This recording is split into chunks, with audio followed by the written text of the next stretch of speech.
우리나라에 이제 자살자가 많은데요. 정치인들도 자살을 이제 하게 돼서 큰 충격을 준 적이 몇 번 있습니다. 이제 자살자들은 그 자신의 고통뿐만 아니고 자살자 가족들도 이루 말할 수 없는 고통을 받고 있더라고요. 그렇지 않아도 힘든데 사회적 편견까지 거기다 이제 가해지니까 더 힘들어하는데요. 이제 기독교권에서는 자살자는 지옥에 간다고도 해가지고 이제 굉장히 더 이제 괴로워하더라고요. 그런데 이제 불교 초기 경전에도 부처님 당시 찬나 비구가 이제 불치병으로 극심한 고통을 받다가 자살한 내용이 나오더만요. 이에 대해 부처님께서는 무엇이라고 하셨는지요? 그리고 이를 통해 안락사에 대한 불교의 견해를 유추해 볼 수 있습니까? 아주 굉장히 중요한 이제 문제입니다. 사실은 한 10여 년 전에 그때 한참 그 자살 문제가 사회적 이슈로 떠올라가지고 그때 정부에서도 자살 방지 위원회인가도 만들고 뭐 해가지고 이제 저보고 와서 불교 입장에서 본 자살의 문제를 한번 발표하래요. 그래서 교육문화회가 이제 여기 서울에 있었잖아요. 저기 어디입니까? 거기 저 고속도로 옆에. 그때 이제 제가 자살에 대해서 좀 더 깊이 성찰해 볼 필요가 있다. 자살이라는 게 뭐냐면은 자기 살해예요. 자기를 죽이는 거야. 타살은 남을 죽이는 거고, 둘 다 이제 살인이에요. 그럼 반드시 죽여야 될 놈이 하나 있는 거야. 근데 왜 자기를 죽이죠? 거기에는 이제 자기가 고통스러운 존재인 거예요. 살기보다 고통스러운 거예요, 사실은. 이게 죽음, 자살은 모든 생명은 기본적으로 살려고 하는 게 본능인데. 그렇죠. 그걸 뛰어넘을 만큼 고통이 크다는 거예요. 그러니까 우리가 자살 문제를 해결하려고 할 때는 왜 그토록 우리는 고통스러운 현실이 되어 있는가를 물어야 되고, 그 사람 개인의 문제가 아니에요. 그 개인이 뭐 자살하면 죄가 되고, 이렇게 보는 건 이제 기독교적인 시각이죠. 그러나 불교적인 시각에서 본다면 이러한 사람들이 나타날 수 있고 이러한 고통이 느껴질 수 있는 사회 구조가 문제고, 나는 거기에 또 가장 핵심적인 게 교육의 문제가 있다고 봤어요. 다시 말해서 우리의 삶은 행복하다는 것을 어려서부터 행복 체험이 있어야 돼. 근데 우리는 초등학교도 들어가기 전부터서 극심한 경쟁에 내몰리면서 인생 자체가 고통이라는 것을 느끼기 시작해요. 지금 우리는 막 애들 교육시킨다고 학원에 보내고 하면서 교육을 잘한다고 하는데, 내가 볼 때는 애들을 고문하고 있고 애들을 고통 속에 빠뜨리고 있는, 참 인간으로서 해서는 안 될 짓들을 하고 있는 거야 우리가 지금. 그걸 사랑이니 교육이니 하는 이름으로. 이 꽃다운 청춘들이 이 아름다운 시절에 느껴야 될 그 행복들을 학교에다 가다 놓고 수능시험 보라고, 그럼 그 수능시험, 그 짜자는 수능시험 봐서 어디다 쓰는 건데, 나도 중고등학교 다니면서 공부했지만은 나와보니까, 졸업하고 나니까, 대학 시험 보고 나니까 써먹을 거 하나도 없더라고. 그 쓸데없는 걸 가르치느라고 그렇게 오랜 시간을 고문을 해놓고 나서 건전하게 살아라고 말이 되는 거예요. 난 그래서 이제 교육부터 바꿔줘야 되고, 그런 핵심적인 문제들 우리가 가지고 이제 자살 문제 해결을 찾도록 해야지. 가만히 보니까 뭐 자살하기 전에 전화 한 통만 받아도 자살 안 합니다. 이런 걸 해결적으로 이야기했었길래, 그런 건 뭐 몇 명이나 그래서 자살 안 하겠냐고. 정말 중요한 것은 왜 자살을 하는가 원인부터 해야 될 거 아니냐. 그건 우리는 처음부터 자아를 엄청 키워놔요. 우리 교육의 지표가 뭐예요? 자아 성취인가 뭐인가 되잖아. 자아 성취를 해라 해놓고, 근데 그 성취하려면 자아가 고통을 주니까 죽여버리고 싶어서 죽은 거 아니야. 이게 자살이다. 그러니까 이제 무아를 우리가 깨닫게 되면 죽일 놈도 없는 거예요. 그런 삶을 살도록 해주는 게 중요하지 않냐. 그래서 이제 불교를 바르게 우리가 이해하고 공부하게 되면, 그런 자살 문제는 사실은 문제도 아닌 것인데 지금 이제 잘못된 것이고, 아까 이제 병이 들어서 자살하는 문제는 또 차원이 달라요. 찬나비구는 어떤 사람이냐면 이미 나라는 생각 없이 살고 있는 사람이야. 근데 몸은 고통스럽고, 몸에서 오는 고통은 근다고해서 안 느낄 수가 없지. 그렇죠. 그 고통을 느끼고 있는데 또 한 가지는 뭐냐면 자기 때문에 많은 사람들이 또 고통스러워하는 거예요. 나를 간호원이라고. 그러니까 이제 옆에 사람들이 그래요. 아, 우리가 얼마든지 해줄 테니까 걱정하지 말고 제발 자살하지 마세요. 그런데 찬나는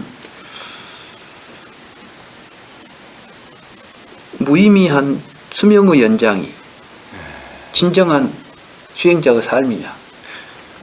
이제 지금은 가야 될 때가 됐으면 내가 알아서 스스로 가야 되겠다. 그래서 자기가 스스로 자기 삶을 결정합니다. 이제 여기서 끝내야 되겠다고 결정하고 갔어요.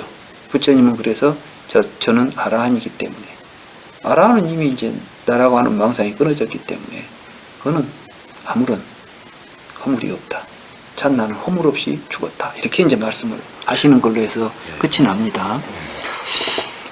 우리는 생명을 실체시하면 그 생명을 뭐 신이 줬는데 네가 왜 멋대로 해. 그러면 이제 죄가 되겠지만, 생명 현상은 본래 이렇게 서로 어우러져서 같이 살아가는 구조 속에 있어요. 언젠가는 누구나 다 죽습니다.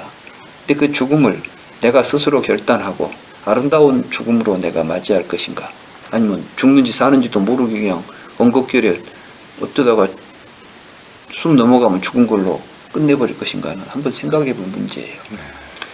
얼마 전에 어떤 보살님이 자기 시어머님이 이제 연로하셔서 절에 계시는 분인데 절에 모셨대요.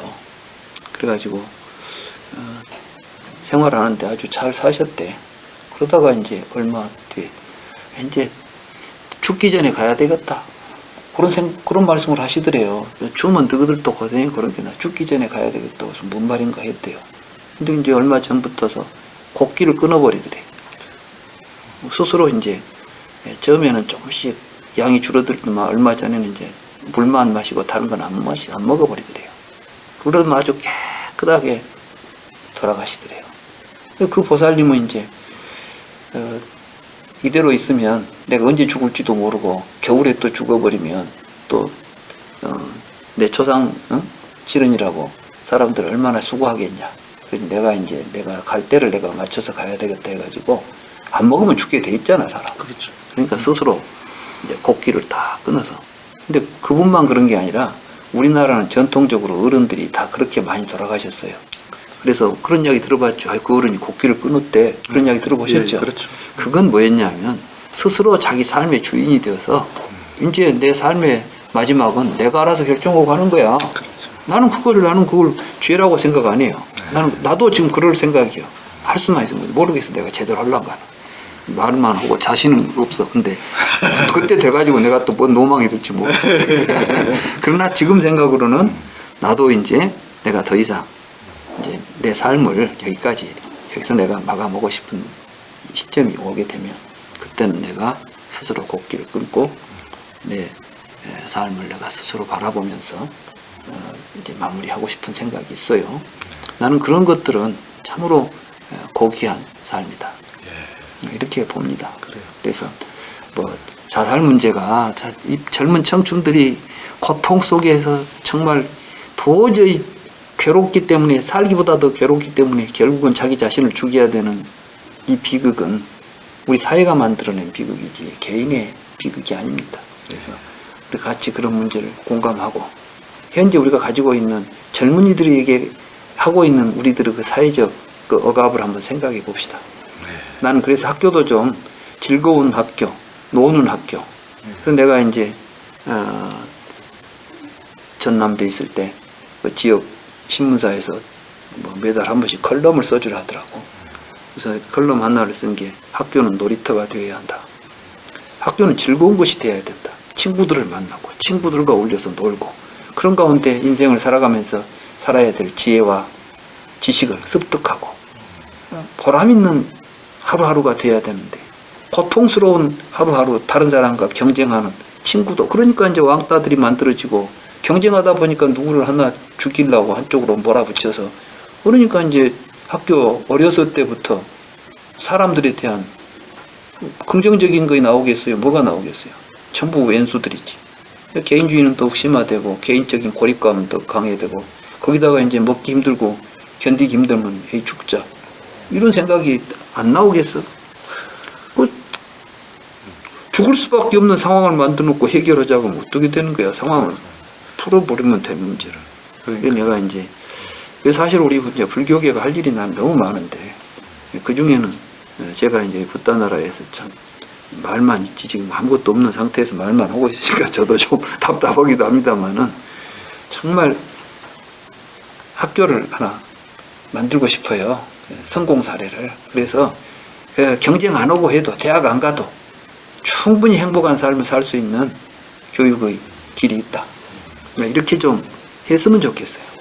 그 인류대학이 뭔지 아까 우리 뭐 기자님이 나보고 서울중 수석학교 했다 하지만 나는 그때 이미 그 경쟁 속에서 그것도 재수해 갖고 온 거야. 그 처음에 떨어지고. 근데 그때는 초등학교 때부터 그 인류학교 간다고 재수하고 그랬다니까. 그래서 내가 그 재수해가지고는 이제 공부해야 된다고 그래가지고 도시락을 2개 싸들고 학교를 갔어. 그래서 점심 먹고 저녁 먹고 12시쯤 되면 집에 들어오고 이런 초등학교 6학년이 그렇게 학교를 다녔어.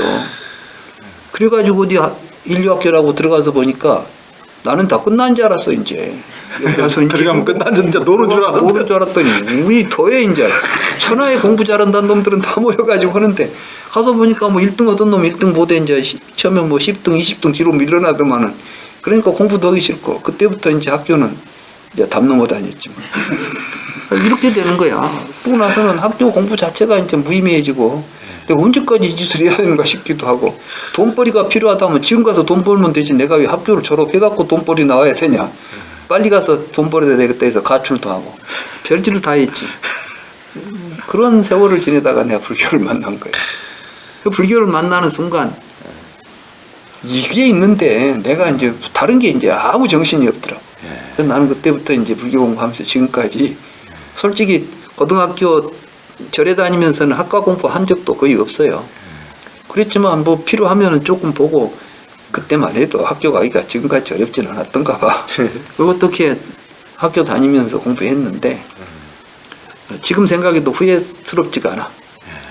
내가 정말 내 하고 싶은 걸 하고 했던 삶이. 그래서 자신 있게 말할 수 있어요. 학과 공부 그렇게 안 해도 다 할 수 있어요.